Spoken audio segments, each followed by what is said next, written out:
What are you doing? Well, I hope I didn't alarm you, old chap. I'm just taking gun prints.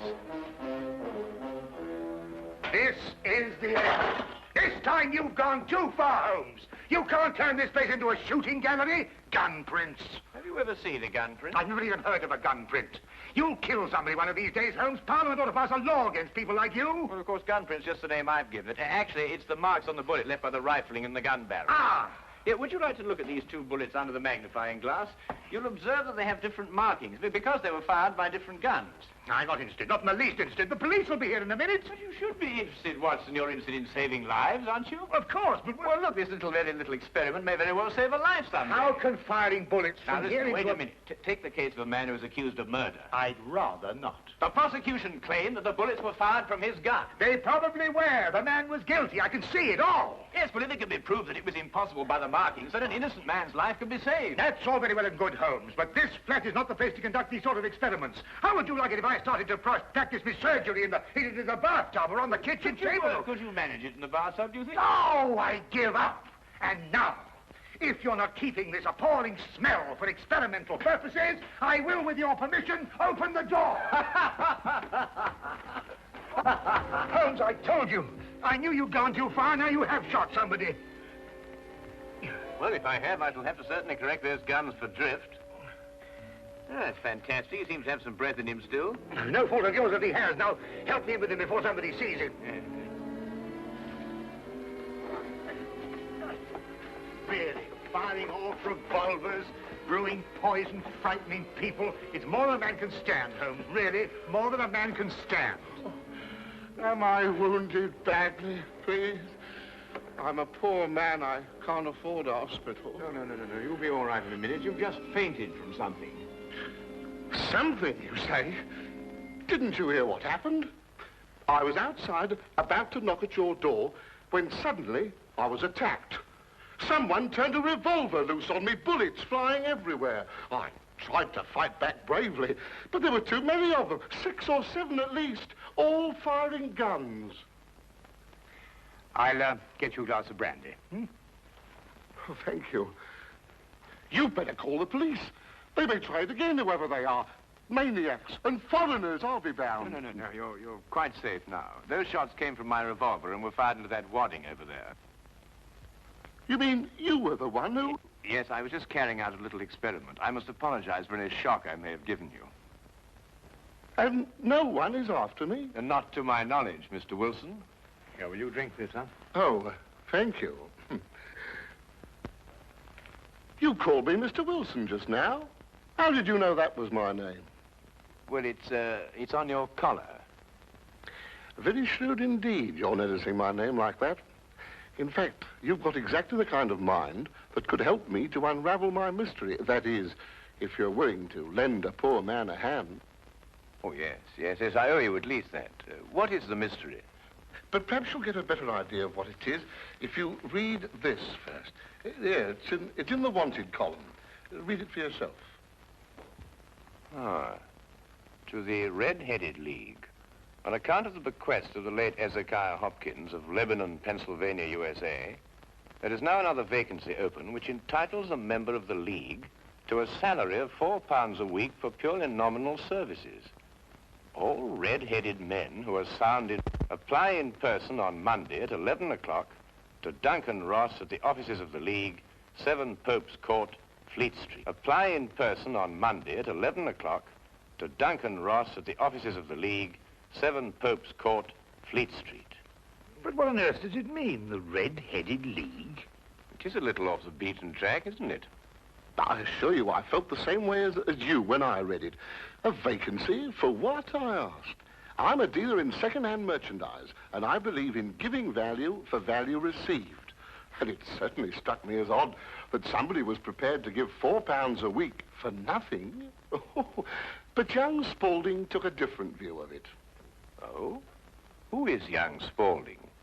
Vincent Spaulding. He's my assistant, and I couldn't wish for a nicer young man. I see. Now, suppose you tell me the story as it happened, right from the beginning. From the beginning? Yes, of course. Well, it all started 2 months ago when that paper came out.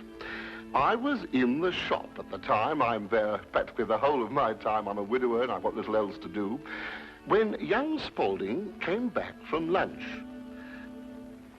Mr. Wilson, if you only knew how I wish that I had red hair like you. Huh? Don't believe it or not, here is another vacancy for the League of Red-Headed Men. A league of what? Red-Headed Men. Surely you've heard of them, haven't you? Oh, I'm afraid I don't get about as much as some of you young people do. Well, I should have thought everyone would have heard of the League of Red-Headed Men. Well, at least everyone who was eligible. Now, a man like you, if he were accepted, could make himself a nice little nest egg without hardly lifting a hand. Vincent, I've told you before, there's one thing you've got to learn in life. Nobody ever gets anything except by the sweat of his brow. Value receives value. What is this Red-Headed League? Take a look at this paper yourself. How I wish my hair would change color, really I do. What a nice little nest egg I'd make for myself. Well, this doesn't make sense to me. No? Will you see the name? Hezekiah Hopkins? Yes. Oh, he was an American millionaire. Very peculiar in his ways. He was red-headed himself and had great sympathy for all red-headed men. So, when he died, he left an enormous fortune in the hands of trustees to make life easier for all red-headed men. Oh, really? Yeah, red-headed men. Uh-huh. Oh, but I couldn't apply even if I wanted to. I've got the shop here to look after. That's the whole point. The work don't amount to anything. Absolutely nothing at all. It need not interfere with a man's other occupation. Well, even so, probably millions of men would apply for it. No, this is limited to Londoners and to grown men. You see, this American started off from London and I suppose wanted to do the old town a good turn. And then again, I hear it's no use applying unless your hair is a real fiery red. Huh. Do you think my hair is red enough? Oh, I've never seen any redder. I could use the money. There's all sorts of repairs I could do, and... Vincent, I'm going to investigate this league. Lock up the shop. You're coming with me. Yes, sir. You're right. It is fiery red, isn't it?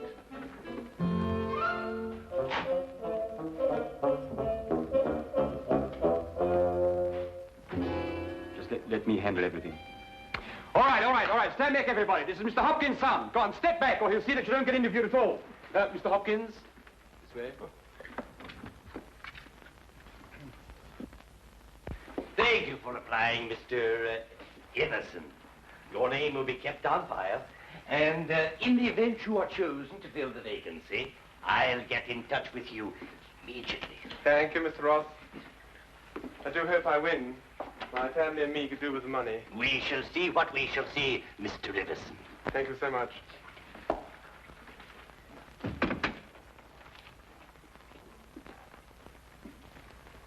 Are you the next applicant?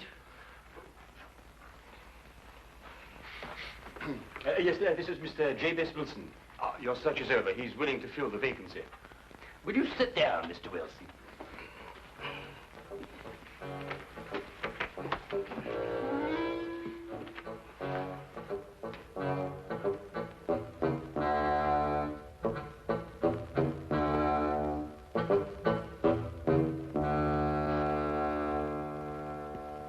I've never seen anything like it.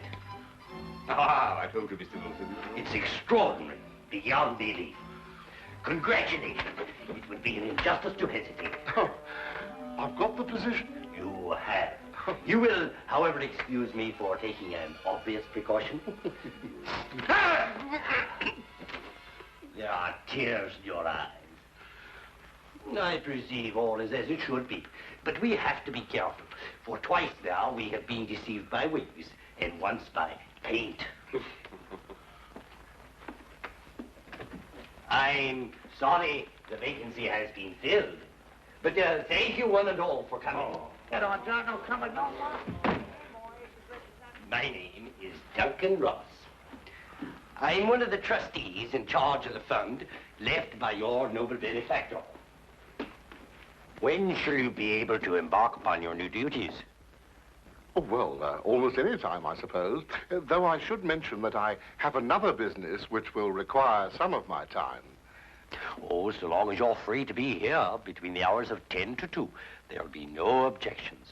Easy enough, Mr. Wilson. There's very little business during those hours, and what there is, well, I could take care of. Oh, thank you, Vincent. I appreciate that.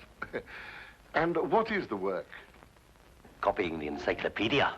Oh, The Encyclopedia Britannica. You will provide your own pen, ink, and blotting paper, and copy it down word for word. Is that agreeable? well, yes.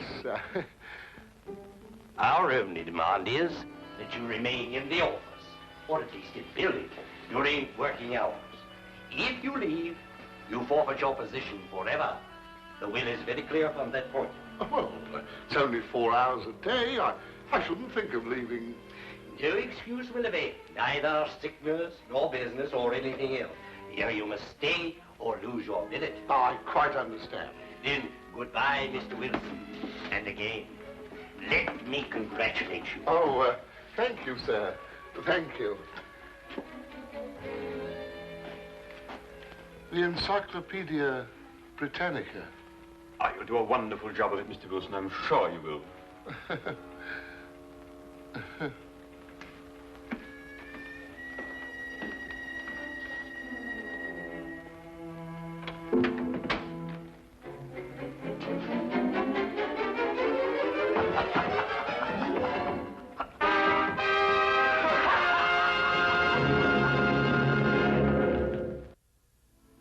The first word was Arkan. At the end of 8 weeks, I'd finished the A's and begun the B's. For this, Mr. Ross rewarded me every Saturday with 4 golden sovereigns. Yesterday morning, however, I got a staggering blow indeed.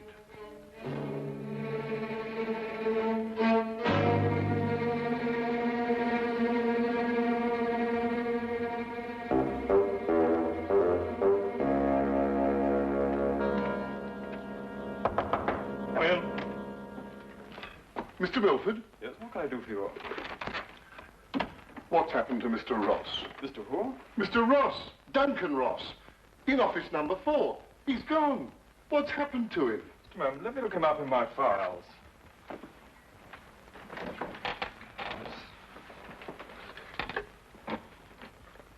Are you a customer of this, Mr. Ross? I work for him. That is, I did up until this morning. What did you do? I copied the encyclopedia. You copied? The Encyclopedia Britannica. Wouldn't it have been cheaper buying another encyclopedia rather than going to all the trouble of copying it? You don't understand. That's the work the Red-Headed League required me to do. Look here, my good man. If this is a joke, I fail to see the humor. If it isn't, it's my duty to inform you that office number 4 was rented temporarily to William Morris, an accountant. I never heard of Duncan Ross, nor the Red-Headed League in all my life, and I'm certain they never existed. I got the home address of William Morris, but when I arrived there, it turned out to be a factory making ladies' unmentionables. No one had ever heard of William Morris or Duncan Ross. My word, you really were on a wild goose chase, weren't you? After that, I didn't know quite what to do. The whole experience was so embarrassing, I could hardly make myself tell it to Spaulding. Then, quite naturally, you thought of me. Oh, as I said before, I'm not a rich man. If I don't locate the League or find out what happened to them, I stand to lose £4 a week. You don't stand to lose anything, Mr. Wilson. You can't lose something you didn't possess in the first place. And the story is probably a pack of lies in any case. Holmes. And if it isn't, you've no reason to complain. You're £30 richer by your experience, not to mention the invaluable knowledge you've gained on every subject under the letter A. If I were you, Mr. Wilson, I'd be quite grateful and forget about the whole affair. Good day to you, sir. Well, I hardly expected this kind of treatment. If you should discover a corpse at your second-hand shop in an old cello case, you're perfectly welcome to return. In the meantime, I have an experiment to conclude. I'm going to find out if firing a gun in a house is illegal. If it is, you can rely on me to report you. Holmes, what on earth persuaded you to behave like that? Yes, it was rather unseemly behavior, wasn't it, Watson? Right. But absolutely necessary, I assure you. But why? Well, if I tell him I was willing to take on his case, he'd probably give me away to the wrong party. Why burden him with the necessity of having to keep a secret? Then you mean you're going to take the case? I wouldn't miss finding out about the Red-Headed League for all the tea in India. China, Holmes. Do you think it could be a prank, some sort of wild practical joke on Mr. Wilson? Well, at £4 a week for 8 weeks, the joke would be on someone else. It is a considerable sum, isn't it? The case, as I see it, breaks down into two whys. I think I know the first why, but the second why eludes me. Well, which is the why you know and which is the why you don't know? Well, why was the League formed? Now, that's obvious. To keep Wilson out of the shop for a certain number of hours a day. But why is the why that I want to know? Well, why is the why that you want to... I see. You mean somebody tried to get Wilson out of his shop in order to steal something from him? No. The case is too elaborate to justify stealing from so small a shop as Wilson's. No, the reason is bigger than that. Bigger than any of us might imagine. Now, you're not going to start shooting again, Holmes. No, but I'm going to take this with us. Us? Yes, you're interested in the case, aren't you? I'm a doctor, Holmes. Well, all the better if someone should get hurt.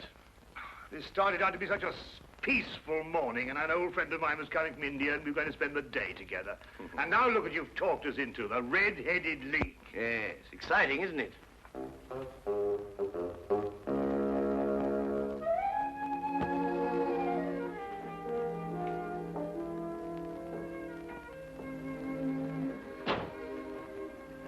Seems to be nobody here.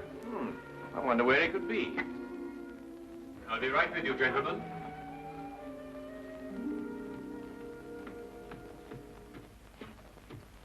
May I help? I'm sorry, I was occupied in the cellar. I hope I haven't kept you waiting. Not at all. My friend here is interested in making a purchase. Mm-hmm. Anything in particular? I think well, you never know what you might... Oh, what's that? That? Yeah. That is a... oh, yes. This is fascinating. This is it's the essential part of the structure of a wild boar trap. No, really? Yes. By Jove, a wild boar trap, eh? How very interesting. No, and a very fine specimen as wild boar traps go. Yes, oh, indeed. yes, a very fine... Oh, indeed, reminds me of my day. There we were, all lined out in a row, as far as the eye could see. Yes. Down the hill came the enemy, and the Battle of Royal Burnop was on. Yes, if you excuse me... There we were, outnumbered 112 to 1. That was from the count after the battle, as you understand. Yes, I'll say perfectly. Charge, they shouted, as down the hill they came, the hordes of heathen, at 112 to 1. And from that moment I became a collector, and I've been a collector ever since. You understand that, of course. Oh, yes, but that is a quite perfectly natural reaction. It's 1 o'clock. It's 1 o'clock. What? Yes, 1 o'clock. Our engagement with the Colonel. The Do you Colonel? remember? The one who led you in the charge. Oh, of course, yes. Well, I hope you'll keep that for me, will you? Well, there's been a fearful run on wild boar traps lately, but I'll do my best. Thank you, thank you. Thanks so much. Good afternoon. Well, what did you discover? The knees of Spaulding's trousers show considerable wear. What does that mean? That's a great deal. Let me have your stick for a minute. What are you doing? Well, no time to explain now, but a considerable crime is in contemplation. And since today is Saturday, we may have some difficulty in preventing it. What kind of a crime? A bank robbery. What? Shh. Meet me at the side entrance of the Westminster County Bank at 10 o'clock sharp. Yes, is that the bank that's going to be... Yes. At 10 o'clock sharp, remember?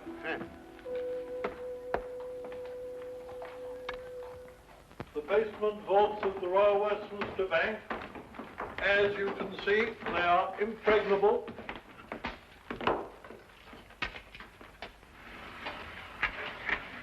Why are you so sure that the bank's going to be robbed, Holmes? Because the knees of a man's trousers were badly worn.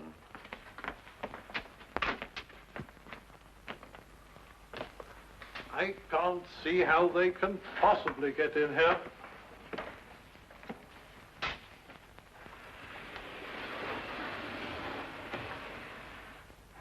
Is that the gold? Yes.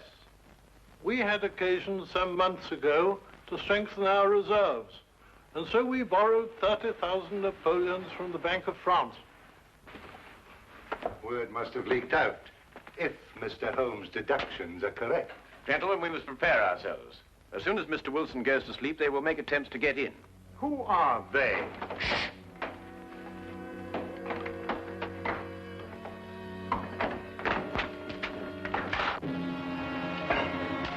Get back.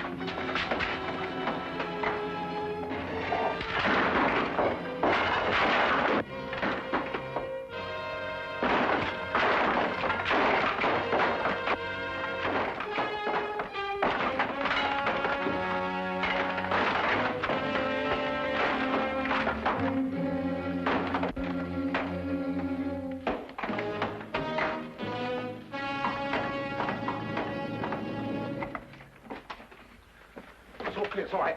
Hey, jump! All right. All right, Spaulding, your back-robbing days are over. So I see. I fancy my pal got away all right, though.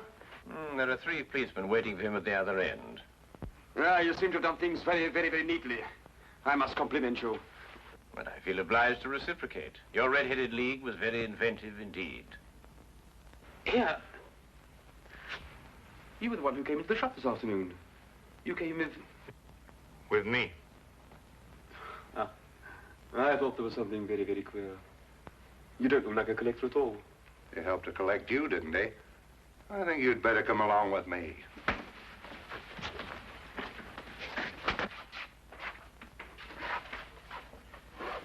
I don't know how the bank can repay you, Mr. Holmes. I've been more than amply repaid, Mr. Merriweather, by having one of the most unique experiences of my career. However, there is one thing you could do for me. Name it. Well, it's... Anything, Mr. Holmes? I'm a regular depositor at your bank, Mr. Merriweather, and I should be eternally grateful if you could do something about your pens. I've yet to find one of them that worked. Come along, Watson.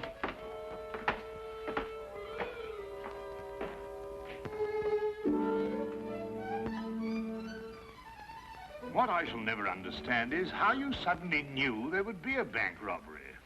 Well, if you remember, when we visited the second-hand shop, Spaulding was in the cellar. I didn't pay much attention to it at the time, but later on I noticed that the knees of his trousers were badly worn, as if he'd spent some time kneeling, doing some sort of burrowing work. But burrowing where? Perhaps from the cellar to the next building. The moment the thought occurred to me, I whisked you outside and surprised you by tapping on the pavement with your stick. You certainly did. Oh, I'll just go and see who it is.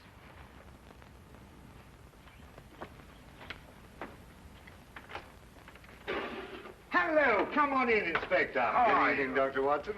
I hope it's not too late to make a call. Of course not. Come right on. Well, I saw the light was on, and I just thought I'd drop in. Ah, how are you, Inspector? Now, make yourself at home. Oh, Draw up a chair. Thank you very much indeed. Cup of tea? Yes, please. Well, by the time the newspapers come out with a report of your exploits tomorrow, Holmes, you'll be a hero. Oh, well, I shall try and remain humble through it all. Yes, the whole of London, except, of course, Mr. Wilson. Unless I miss my guess, he wants me still to arrest you. Arrest me? What for? Well, he didn't like the way you treated him last night, you know. And then, of course, he complains that... Oh, no, it's too ridiculous. Still, I think you'd enjoy hearing about it. He claims that you were firing a revolver in this house. You know it's against the law, don't you? But who in their sober senses would do such a thing? Yes, it does sound very implausible, doesn't it? Yes, that's exactly what I told him. I mean, people just don't do things like that, do they? No.